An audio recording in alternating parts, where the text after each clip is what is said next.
What was the reason behind Obama's secret trip to Antarctica? What was the reason for CIA Director James Clapper's simultaneous visit to Australia? Why did Russia's top religious leader go to Antarctica? There has been a virtual media blackout about these highly unusual trips made by officials in Russia and the US. There are a couple of sources that cited Obama traveled to the southern tip of Argentina before crossing the Drake Passage to Antarctica. Indeed, Obama's secret trip comes at a highly unusual time. It follows on the heels of a visit by Patriarch Kirill of Russia. Kirill met with Pope Francis in Havana, Cuba, less than 1 week before he departed for Antarctica. Media sources described the meeting between the two religious leaders as urgent.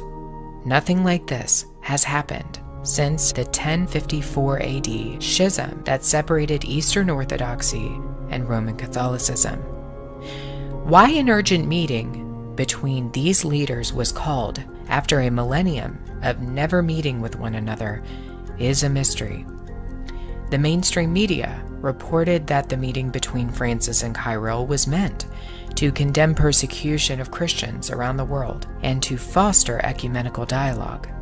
But again, it comes at an unusual time, because 4 days after this meeting, Kirill arrived in Antarctica and performed a religious ceremony blessing the land and water surrounding the continent. He praised the barren lands of Antarctica as, quote, a model of an ideal humanity. Kirill also said the following, quote, Antarctica is the only place where there are no weapons, no military activity, there are no scientific studies focused on the emergence of a new means of destruction. It is a perfect image of humanity and a testimony to the fact that people can live like this. No borders, no weapons, no hostile competition, that they can cooperate and feel as members of one family, unquote. The reason I find Obama and Russian visits to Antarctica very strange is the following. There was another country, another regime, that visited Antarctica just before a Great World War started. The Nazis led an expedition of 33 members, including scientists, to Antarctica, just before the start of World War II in September 1939. Their expedition to New Swabia lasted from December 1938 to February 1939. It is known that the Nazis took thousands of photos using airplanes during this expedition. They also took reels of colored film, which was rare at the time and very expensive to produce. The regime was clearly looking for something in Antarctica. But what was it? What were they there for? Two earlier expeditions to Antarctica by the Nazis were also very alarming. They were intent to map out the terrain of the continent using hot air balloons for aerial footage. The Nazis even attempted, during these two expeditions, to walk across the entire continent and map out its landscape. It's still unclear why they engaged in so much surveying. Let us go back to World War II and listen to an interview given by an American naval officer named Richard Byrd. Byrd was stationed and lived in Antarctica for some time. Byrd made astonishing claims about the continent, that it could be the key to a future controversy that would erupt between various countries, not merely regarding the issue of resources, that precious metals, mineral deposits, and even uranium have been found in Antarctica. No, Richard Byrd seems to suggest that something else was there. Admiral Byrd, you've been to both the North Pole and the South Pole. Is there any unexplored land left on this Earth that might appeal to adventurous young Americans? Yes, there is. And not up around the North Pole, because it's getting crowded up there now, because they find out it's really usable, not only to live in, but militarily. But strangely enough, there's left in the world today an area as big as the United States that's never been seen by a human being. And that's beyond the pole on the other side of the South Pole from Middle America.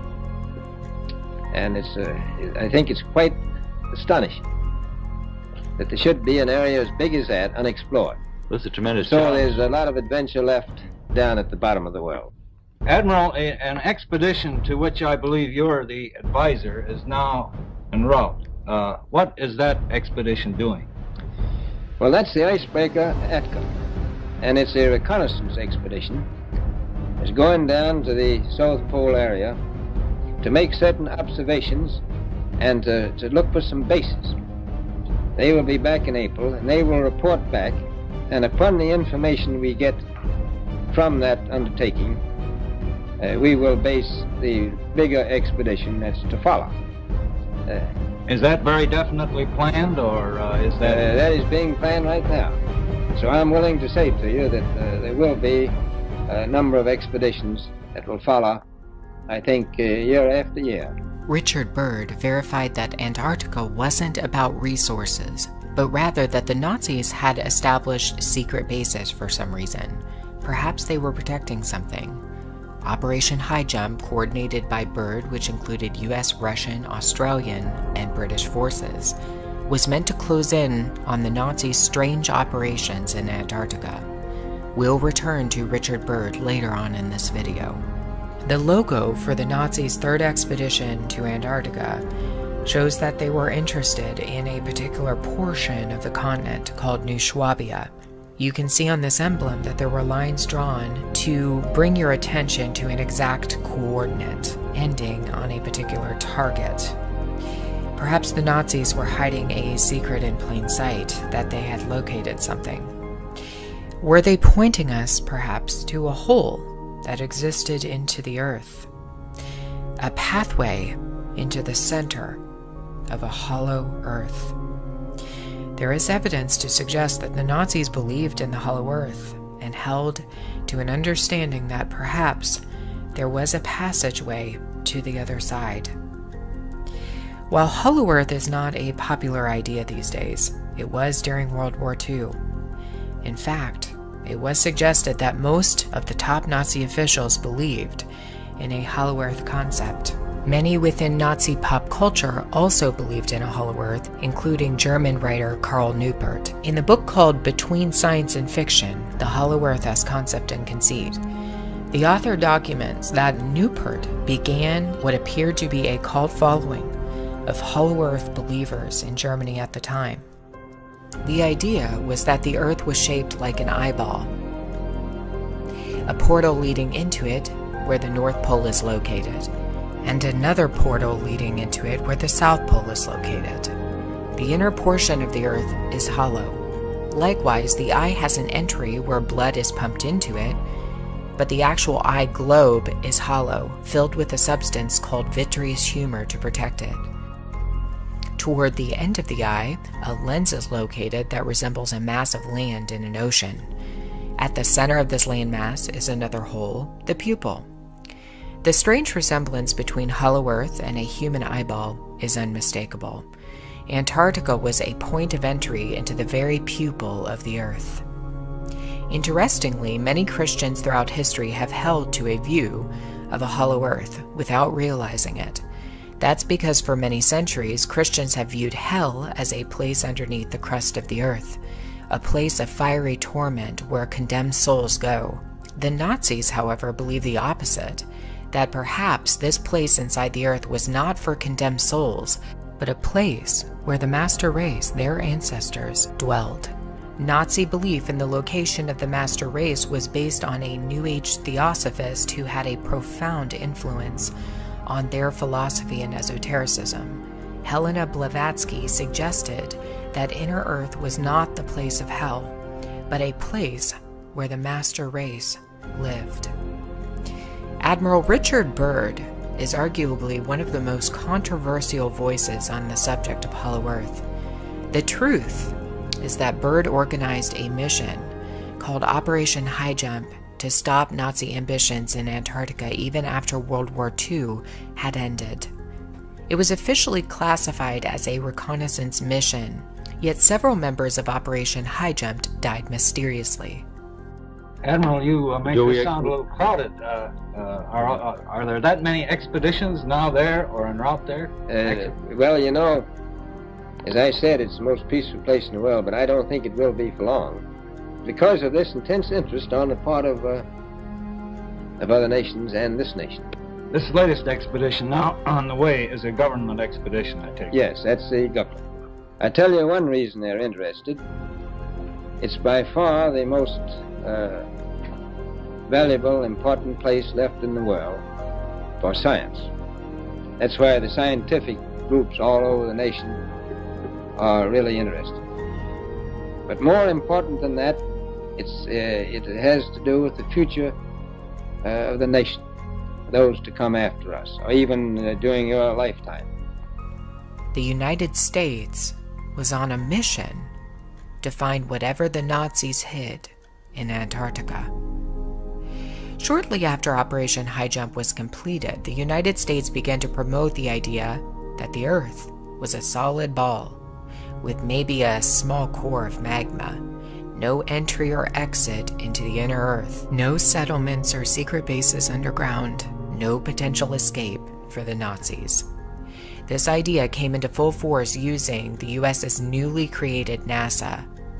Byrd, who had begun to speak out about Hollow Earth towards the end of his life, died approximately 1 year before NASA was launched by the US. Certainly, if this was merely a Nazi claim, with no other substantiating commentary or research, then we could just simply disregard it. But it is a fact that Hollow Earth maps have been drawn for centuries. Famous members of the Illuminati, including Edgar Allan Poe and Jules Verne, alluded to Hollow Earth in their writings, that there was a world underneath the crust that we stand on. One of the most striking affirmations that an opening to another world was identified was made by Richard Byrd himself. Byrd's diary was mysteriously published in 1990 by a company called Inner Light.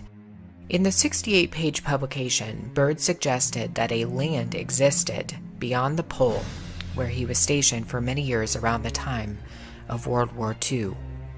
He made two mysterious bombshell statements in his diary. One was that he was ordered to keep silent about everything he had witnessed in Antarctica, and two, that he had witnessed the land beyond the pole, the center of the great unknown.